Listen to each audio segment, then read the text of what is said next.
My next question to you is, what is the legal basis for the objection? I'm going to unmute so you can answer. Go ahead, sir. You need to turn around so I can hear you. Part of the issue is he's also not facing the microphone, and so I need to hear him, and he needs to turn around.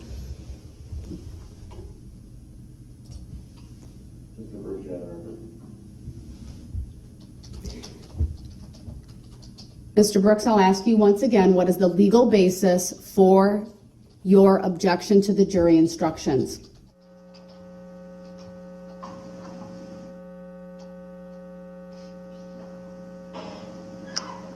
I'll ask a third and final time, sir, what is the legal basis for your objection to the jury instructions?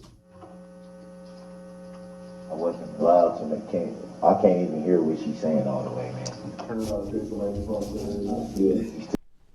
And this is why I have a hard time with Judge Dorow, why I give her a 97. Could you imagine? I mean, just stop before I do the intro, just stop and think about this. Could you imagine if what we just saw in the intro, or that way, wherever the intro is at, if we saw that in the Wade Wilson trial, if we saw that in the upcoming Luigi Mangione trial? I mean, in this trial, this guy, he killed half a dozen people. He horrendously maimed and injured 80 people. What he did was way worse than what Mangione did, way worse than what Wade Wilson did. And yet he's allowed to, well, not allowed, they send him to another courtroom because they can't control him. Right there, that's a loss for the judge because, look, you're the judge. You got to have this guy gagged and shackled. You do that. You don't send him to another court. Every time you send him to another court, you're losing. You cannot control him. But on top of that, he's sitting on a table, his back to the camera. You got to ask him one time, 2 times, 3 times, and he still ignores you? I mean, in baseball, 3 strikes, you're out. With Darrell Brooks Jr., it was like 4 strikes and 5 strikes.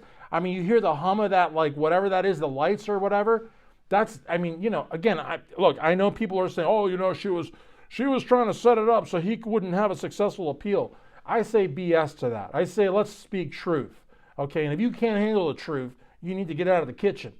But there's no reason why this should have happened.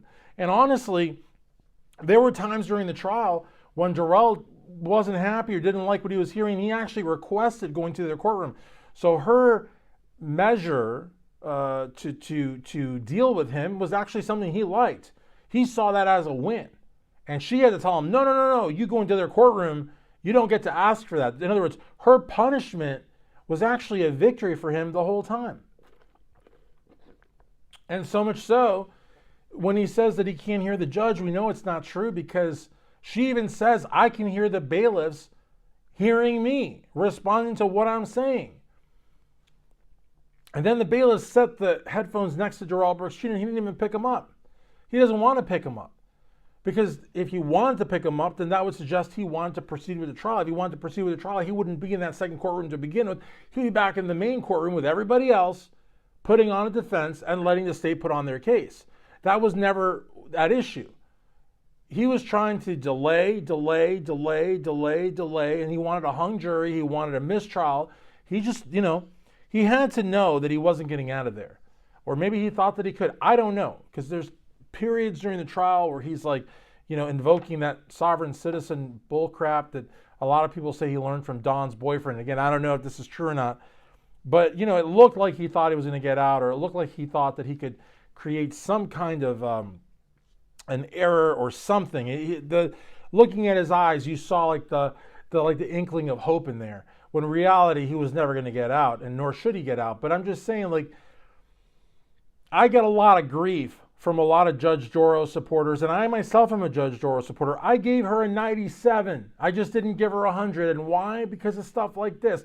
And I just want to pose the question to you. Could you imagine if Eric Murdoch had gotten up and sat, on top of the table, his back to the, to the court, or Wade Wilson, or the, what's the other guy's name? DeMastro, the guy in South Florida that asked the judge for the death penalty because he said that there were better living conditions on death row. And like the judge was like, I'm giving you the death penalty, but not because of what you said. But, it's one of these things where,